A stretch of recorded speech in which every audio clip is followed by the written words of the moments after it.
Last year, I bought a 2012 Chevy Caprice PPV, and my goal was to make it a fast cop car, taking inspiration from the souped-up 1987 Caprice in the movie Black Sheep. Now, these cars come with a 355 horsepower 6-liter LS engine, but that wasn't enough, so I removed the engine, installed the biggest cam I could possibly fit, paired that up with a 3500 stall billet torque converter, long tube headers, a ram air intake, and after some tuning on the dyno, it put down an impressive 460 horsepower to the wheels. Now, I love my Caprice, and it's a fast car, but then this happened.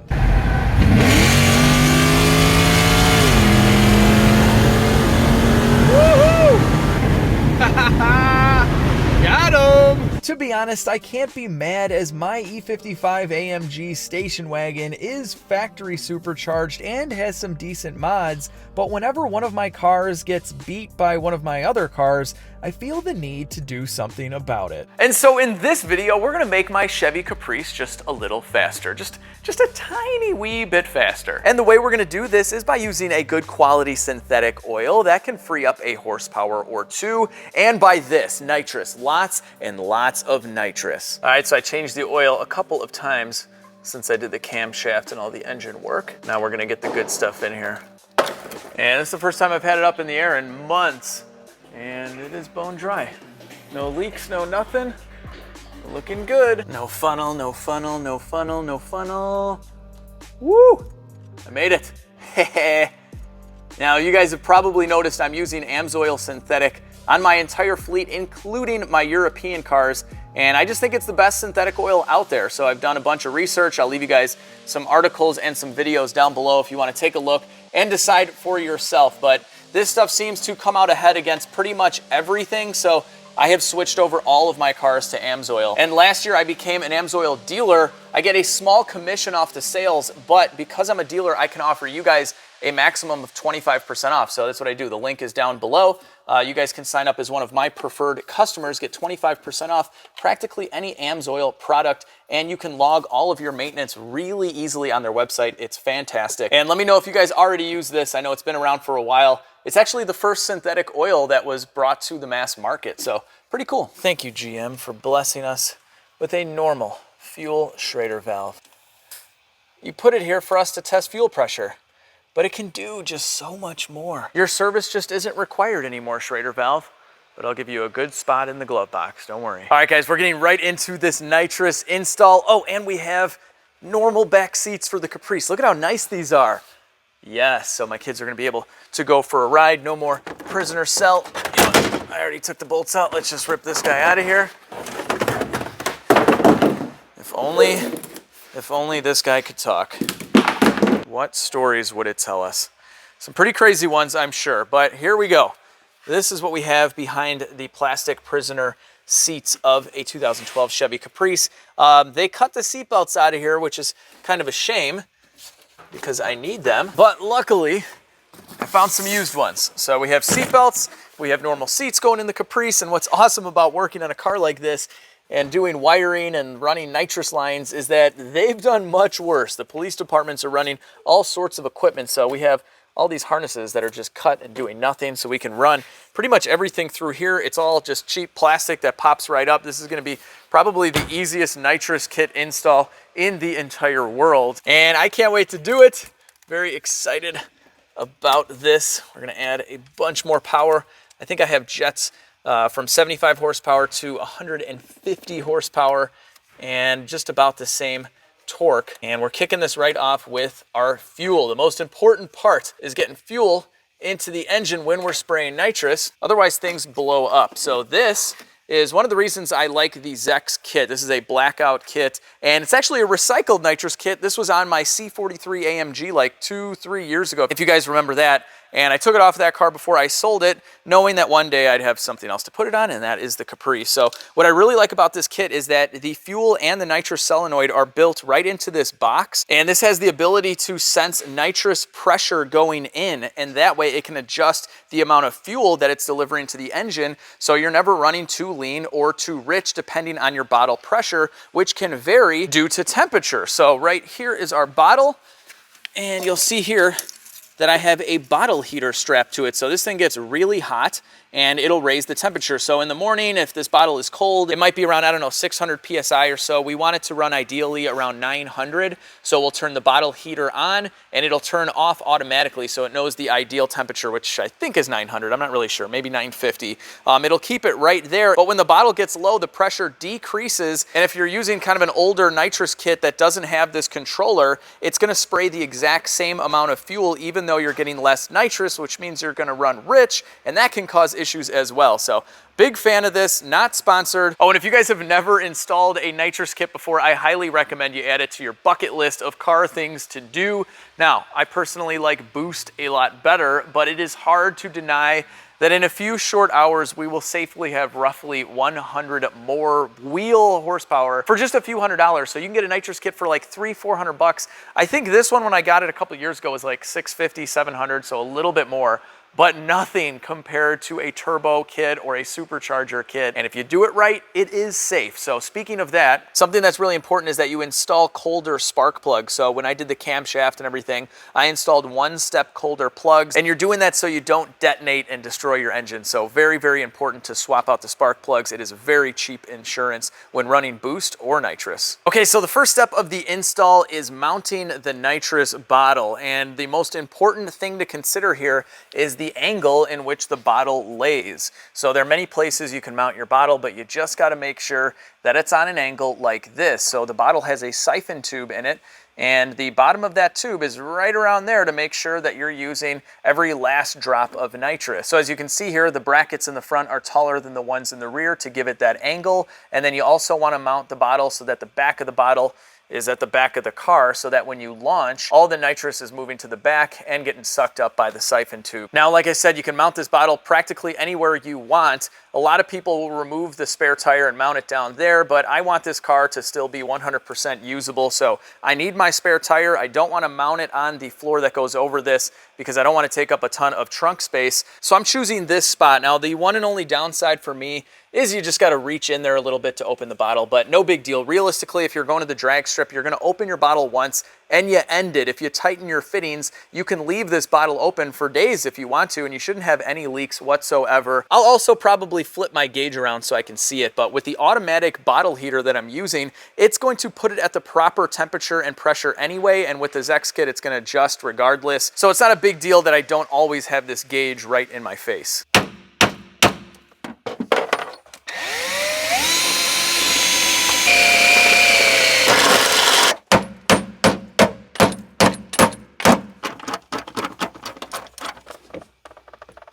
All right, guys, so what you just saw is the installation of a nut cert. So these are really, really helpful when you can't get to the bottom side of the panel that you need to bolt something to. So normally I would just use a bolt and a washer on the other side, but I can't really get from underneath there. So a nut cert comes in handy. You can also use a self-tapping screw if you'd like, but this is just kind of a little bit more professional. And the last step with the tool made sure that the nut cert was secure in the sheet metal panel of the trunk here, so it's not spinning as I spin the bolt. And I'll be able to tighten these up really nicely.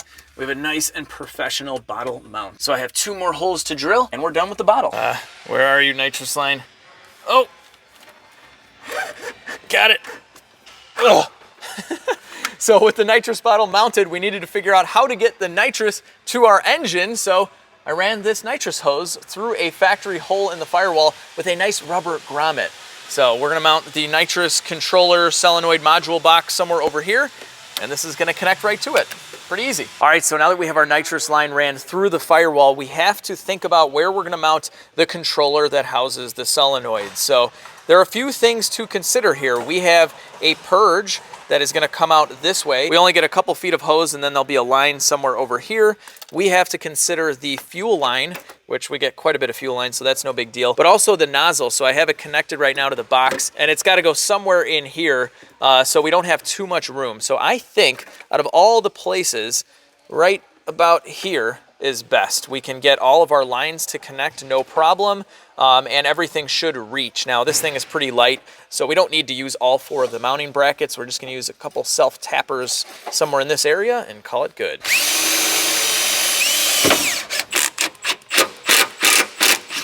All right, our controller, rock solid, not going anywhere, mounted really nicely. Now we are going to run our nitrous line all stealth mode back here underneath the fender. Not that it makes any difference, someone can see that right there. Not trying to hide much here, not gonna lie. And we connect this nitrous line right here. All right, we have our fuel line going in, we have our nitrous line going in, and if only this was a little bit wider, we could literally snap this in just like factory, really cool. So anytime I can, I try to use factory grounds, and we have one right here.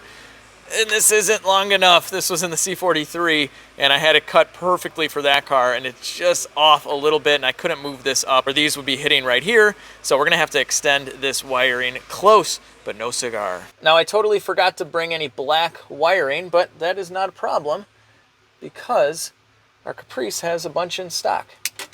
There we go. Something I like to do is cut off the colorful plastic sleeves that come on most of these eyelet connectors, and I just use a little piece of shrink wrap and it looks totally factory. Now, something that's not gonna look factory at all is our nitrous nozzle, which we need to drill into our intake somewhere. So you're supposed to be a few inches away from the throttle body. Some people say 6 to 10, it kind of varies. I've done way closer, and in this case, we're gonna have to do the same because we don't have much of an intake track, and we have a mass airflow sensor that we can't be spraying fuel on. So let me show you what's going on in here. All right, so this is our mass airflow sensor. So we don't wanna spray fuel directly on the sensor itself. It can damage it. Now, if you're running a dry nitrous kit, that refers to a kit that only supplies you with a nitrous nozzle, and the additional fueling is done through the engine's computer. So you do spray the nitrous over the mass airflow sensor in that case, and then the engine's computer is able to adjust fueling and inject more fuel via your fuel injector. So we are running a wet kit, so we want to drill in our nozzle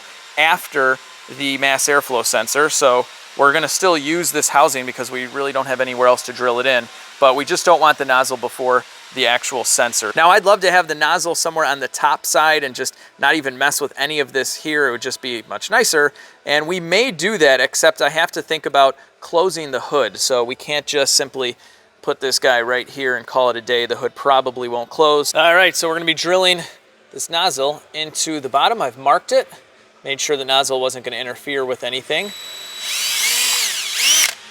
Pilot hole there. Before we use a larger drill bit to install this little fitting, I'm going to try and tap this first just for the nozzle. Okay, so what I'm curious to see is how snug does this nozzle fit in to the threads of a plastic mass airflow sensor housing, because it's really thick.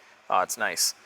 It's nice. Now the alternative is drilling a larger hole and inserting this from the bottom, and then the nozzle screws into this, and you have a nut that goes on top. Now, there really isn't much of a chance of this dropping into the intake and getting sucked up by your engine, because it's still gonna be connected to the nozzle itself, but less is more. This is going to be really tight. I'll use a little bit of sealant as well, and I think this will just look cleaner. All right, so we have our nozzle fully installed. As you can see, it's gonna be spraying towards the intake manifold. That's what you want. And I've installed our jets. So this is gonna be a 75 horsepower shot to start with. I'm sure we will go way higher than that, but we have a 26 fuel jet and a 40 nitrous jet, and there's a chart, so you got to make sure you get this right, and you can mess this up. These are interchangeable, and you don't want to spray way more nitrous than fuel, or your engine will go kaboom.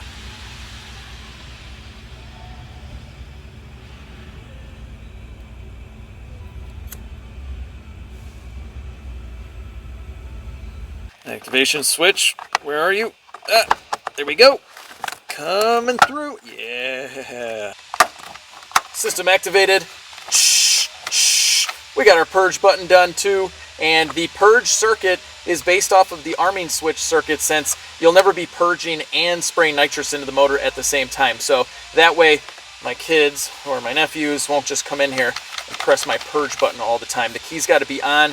This has got to be flipped up, so well, I guess they only have like 2 steps in order to purge the system. And when they do inevitably purge the nitrous from my car, they're gonna be spraying whoever is in front of them. Check this out. I ran my purge line right above the Chevy logo. We'll see how this looks later in this video. We'll try running it down here. I was even thinking of poking a hole in here we can get pretty creative with the purge system. But there is our solenoid. And here's the setup up close. So I just tapped in underneath here. This is steel, nothing in the way. So we have a solidly mounted solenoid. I just have to run the power and ground over yonder for that. And right now we have the activation wire. That is all wired up, powered up. This is the nitrous purge right here. So all you got to do is connect your power from the purge switch to either one of these wires and then ground it and you're done.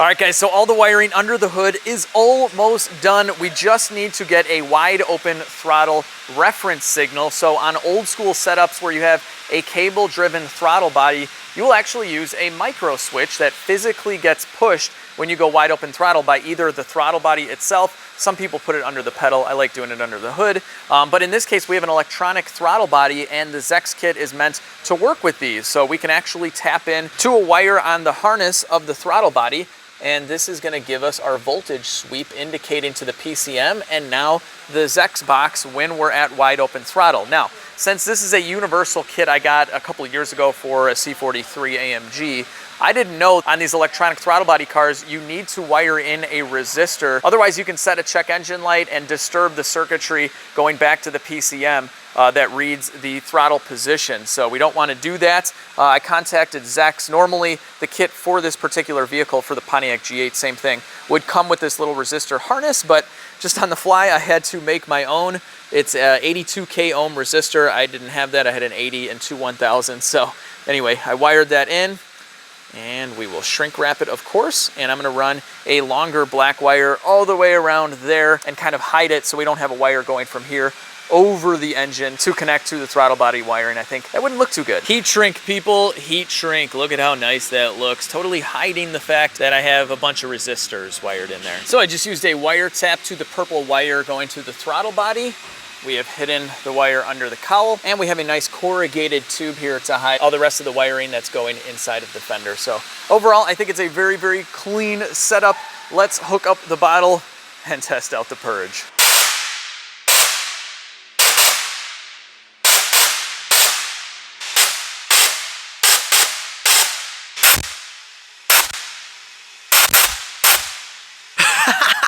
Yes, that is awesome. I like how it kind of points up a little bit too. That's really, really cool. I think it's in a great spot. So this is what it looks like. You can see the condensation there. This was completely frozen for about 30 seconds after I was done, but really cool. And we don't have any issues with the hood lining up. The nozzle is just hanging out right here. No one would have any idea, you know, unless they saw this video, then they would know. All right, guys, so I've checked everything for leaks. We are good to go. Our final step here is to program the Zex box to read wide open throttle. So it's been a couple years since I did this, but we're gonna turn ignition on and we're gonna activate the system. Okay, so it's telling us it's programmed because I think it remembered it from the last one, but they say to press and hold this and it's gonna be red. Now we're going back in the car. 10 seconds. 1, 2. All right, I think that's 10. There's my wagon restoration project, by the way. No dent in the fender. That video is coming out soon. Okay, so this should be going red, green, off. Red, green, off. Perfect. Activate. And now if we hit this, we should hear some clicks. Woo! Yeah, we definitely heard something. It's got a little bit of pressure still left in the system. So that works, everything's good. All right, so now with it armed, it is a solid green light telling us it's armed and ready to give you tons and tons of power. So at this point, I am going to wrap up the entire interior. All right, guys, we had to forego the interior momentarily because this thing is so much louder with no seats. It might rain soon, so I want to go for a ride and test out the nitrous before it rains, and then we'll mess with the interior. Couple things before we get to the highway. You don't want to use nitrous unless you're at wide open throttle, which is why all these kits have some sort of wide open throttle switch. And you also shouldn't spray nitrous at a very low RPM. So typically it's like you don't want to spray under 3,000-ish. So you can get what's called a window switch, which will prevent the nitrous from spraying under whatever RPM you choose. In my case, I didn't do that because I have a pretty loose stall converter. It's like a 3500 stall. So it flashes up there very quickly. So I don't think I need it. I've done kits like this before without it and it's been fine. But just a couple more safety things for you before you go blow your car to pieces. But seriously, nitrous is safe. You can melt down an engine boosting it and not tuning it properly. There's all sorts of ways to blow up an engine. And I'm now gonna knock on my steering wheel because I probably jinxed myself. All right, so we're in performance transmission.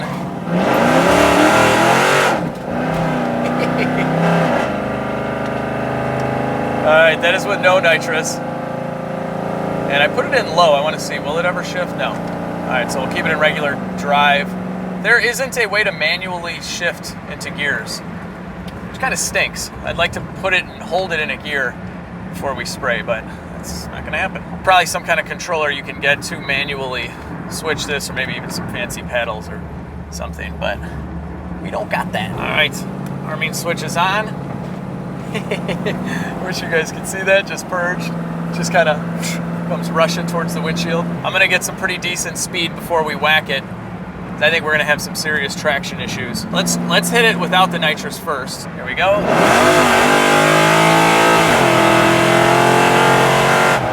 Wow, this thing is so loud without seats. It's crazy. All right, so now we have the nitrous on. We'll slow down to about the same speed, the legal speed limit the entire time. I'm nervous. I don't know why I'm always nervous with nitrous for the first time. Too many Fast and Furious movies. All right, here we go.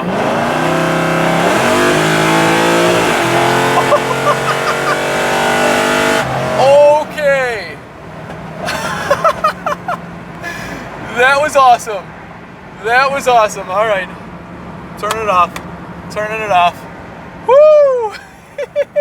So those are the 75 pills in there, and I think, all right, I'm gonna get into it. Oh, yeah!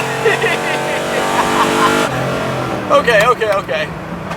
I hope the mic isn't just blowing out right now, but this thing just sounds like a Top Fuel dragster. Oh, this is great. I miss nitrous.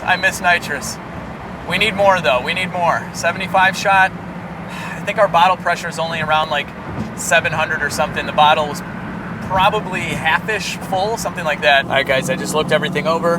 Perfect. Nothing fell apart. We didn't blow the engine up. Sounds so good. Very loud. This thing is so loud.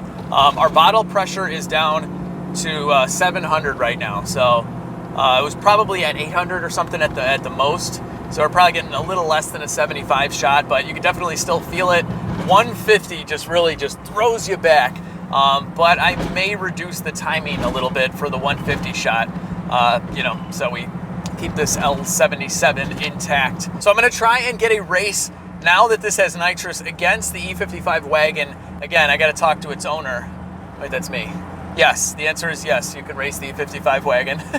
And I might actually do it at the track. So I have drag radials on the way for this Caprice because we're spinning. We're even spinning on the highway when I was punching it at the legal speed limit around 50-ish, and it was spinning the tires. So we got some drag radials on the way. I have some cosmetic stuff I'm gonna do to this car. It's gonna have the legit Street Cars logo on the front doors. We may do some other cool stuff as well. I got a headliner to fix, the back seat to button up. So lots of stuff going on with the Caprice. And then I wanna see what it runs at the track, and I wanna see if it'll beat the wagon, which I definitely think it will, especially if we up the nitrous pills. I just made a few more pulls, just wanna check everything over, make sure we are A-okay. Nitrous kit is still armed, no leaks. Nothing rubbing on anything. The nozzles are right down there. And she runs perfect. We have our little purge. And let's just give it one more sound clip from the back. I absolutely love this Caprice. It's one of those cars that you can beat on and not feel bad about it because it was a cop car. It's seen much worse. It's probably got like 10 holes drilled into it for lights and sirens and equipment. The best analogy I can come up with just right now is, say you're in your nice normal car and you pull off on the side of the highway and there's dirt and there's rocks and you're worried that if you take off too fast, you're gonna kick that stuff up and nick your paint. This car begs you to get sideways, to have fun, to get dirty, and now it's got a big cam, headers, a converter, nitrous. It's an LS car with a decent transmission. It is a blast to own, and I highly recommend if you guys run into one of these at the auctions, there's still some around. They only made like 17,000 of these, and they were all sold directly to police departments, but now that they are retiring them, you can get some pretty good deals. The prices have gone up quite a bit because people have figured out it's basically a long Pontiac G8 or a 5th generation Camaro. But I've seen guys snag these for like 5-6 grand with higher mileage at the auction. You will not regret it. They're comfortable. I love it. Anyway, I'm rambling. I could go on and on forever. But make sure to follow me on Instagram and on Facebook. I'll post up updates of the interior and also some sneak peeks to the signage that we're going to put on this car. So with that, I hope you enjoyed this video. If you did, hit the thumbs up button, share the video with your friends, subscribe if you're new, and most importantly, have an awesome day. I'll catch all of you in the next video.